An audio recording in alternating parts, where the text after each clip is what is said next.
Bang Refli, yang terjadi adalah begini. Ini belum banyak diungkap. Iya. Sebenarnya si rekap itu tidak berfungsi. Oh, si rekap itu tidak berfungsi. Ya, si rekap itu adanya di sini. Si rekap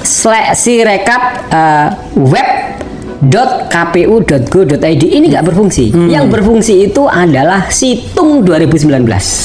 Oh, itu yang dipakai. Iya. Jadi dia itu Situng 2019 lalu diberi alamat pemilu 2024.kpu.go.id. Oh, itu berarti pembohongan publik dong. Nah, itu dia.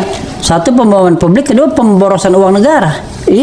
Kan kalau berarti si rekapnya nggak berfungsi kok. Yang berfungsi itu Situng 2019 difungsikan lagi dengan kesalahan yang sama persis. Tapi sorry, Anda kok bisa mengetahui bahwa yang berfungsi itu situng dari mana?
Tidak natural. Anda sendiri apa yang Anda catat dari si rekap itu? Satu, kita belum ada rekap manualnya ya.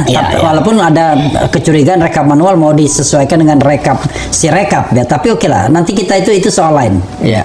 Si rekap saya kira sejak awal sebelum Pilpres itu saya sudah meragukan. Bahkan keraguan saya itu kan atas nama Direktorat Pengamanan dan Pengawalan Suara membawa surat resmi. Kita jelaskan dulu pada pemirsa yang belum tentu paham ya. Jadi saudara sekalian, KPU itu ada dua penghitungan. Satu penghitungan elektronik yang dinamakan Sirekap ya, sistem rekapitulasi kepanjangannya, dan yang kedua adalah hitungan resmi manual berjenjang. Jadi manual berjenjang mulai dari TPS, PIPIK kecamatan, kemudian KPU kabupaten kota, KPU provinsi, dan KPU nasional. Dan sekarang di tingkat provinsi sekarang sudah ya? Atau masih masih di tingkat antara kecamatan kabupaten. Kecamatan kan sempat dihentikan. Iya. Oke. Nah, jadi nanti paling lambat tanggal 20 konon katanya mau diumumkan. Tapi sekarang belum ada yang namanya hasil yang official. Belum ada. Jadi kalau ada deklarasi itu semata-mata hanya didasarkan pada quick count. Padahal tim beliau ada quick count juga yang mengatakan bahwa kubu 02 cuma mendapatkan 46 berapa tadi? Ya, 46 nggak sampai 50. Ya, 46%. Dan sampelnya itu 4.000 ya. Iya, 46,07%. Ya, 46,07% dan sampelnya itu 4.000. Jadi betul-betul dianggap representatif lah berdasarkan konsultan dan tidak dilakukan secara terburu-buru ya. Yes. Jadi betul-betul diteliti. Nah, ini kan menarik sesungguhnya. Jadi tolong ya pendukung Anies Mohaimin, Anda jangan menyerah dulu. Harus dikawal proses penghitungan suara ini. Walaupun dibilang wah C hasil, tapi belum tentu juga C hasilnya benar yang dipindai itu ya. Oke. Itu ya. Nah, sekarang kalau ada hasil yang kemudian membuat mereka selebrasi terus-menerus, itu adalah hasil Sirekap yang dari hari pertama sampai hari terakhir ini konsisten. Statis memenangkan 02. Oke. Itu ya. Nah, apa catatan Anda soal Sirekap? Ya, pertama catatan sebelum Pilpres itu kita sudah menyurati KPU tentang kondisi Sirekap yang menurut kita tidak siap.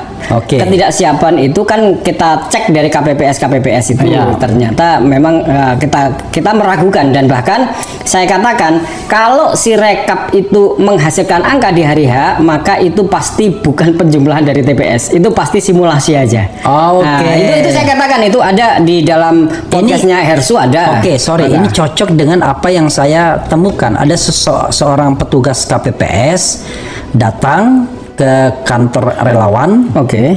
Dia bercerita bahwa pada pukul 13.00 waktu Indonesia bagian Barat 13.00 sekian sebelum penghitungan suara kan 14.00 tuh penghitungan suara, dia berhasil membuka Sirekap. Dan tiba-tiba dia menemukan fakta udah ribuan TPS terisi. Oh, sebelum dia entry? Iya. Oh, oke. Kemudian saya tanya, Anda lihatnya di provinsi mana? Dia bilang 4 provinsi di Sumatera, kemudian 1 di Jawa. Artinya waktu Indonesia bagian Barat kan? Oh iya, oke. Kalau misalnya waktu Indonesia bagian Timur mungkin sudah memang karena sudah ada entry-nya betul. di Sirekap.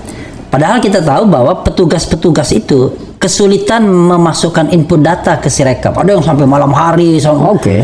Jadi, jadi tiba-tiba ada data yang ajak itu persentase. Nah, ini kan sebenarnya mencurigakan. Walaupun saya tahu orang ini akhirnya ketakutan sendiri karena ya kita tahulah, sudahlah, aduh, yang namanya aparat itu terlibat lah pasti dengan pemenangan. Kita ngomong apapun, aduh, udahlah, ya kan. Nah, jadi itu ya. Oke. Silakan Anda teruskan soal tadi. Jadi saya katakan tanggal 13 itu saya sudah katakan kalau Sirekap itu menghasilkan angka di hari H itu pasti cuman simulasi. Dan simulasi itu pasti cuman menyesuaikan quick count. Pasti akan terjadi di dalam algoritma yang saya buat itu saya katakan akan ada quick count di hari H untuk mengklaim kemenangan paslon tertentu. Lalu kemudian Sirekap itu akan menghasilkan simulasi. Simulasinya sama dengan quick count.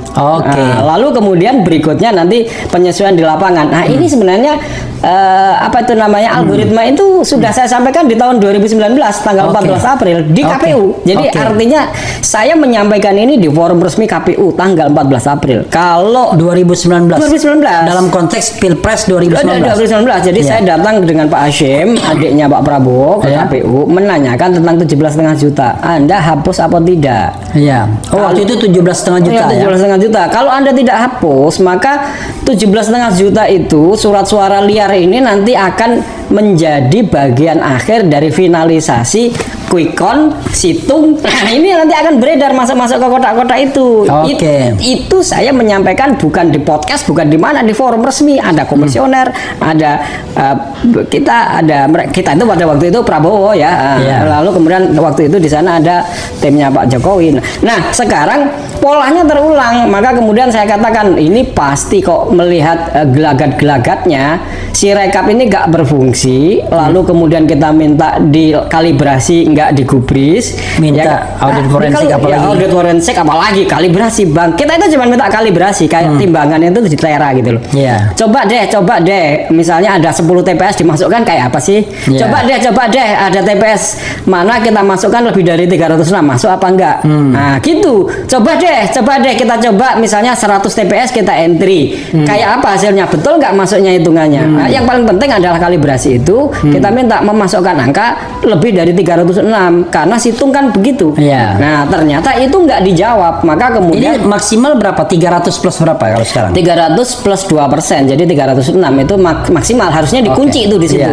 Jadi kalau dikunci di situ, Sirekap itu tidak akan menghasilkan kekacauan seperti sekarang ini. Jadi itu sangat tidak betul. Ketua KPU yang namanya Pak Hashim Asy'ari itu menyalahkan OCR atau kamera yang dipakai untuk membaca itu. Nggak betul, sama sekali nggak betul. Karena kalau proses bisnis prosesnya itu betul ada kalibrasinya.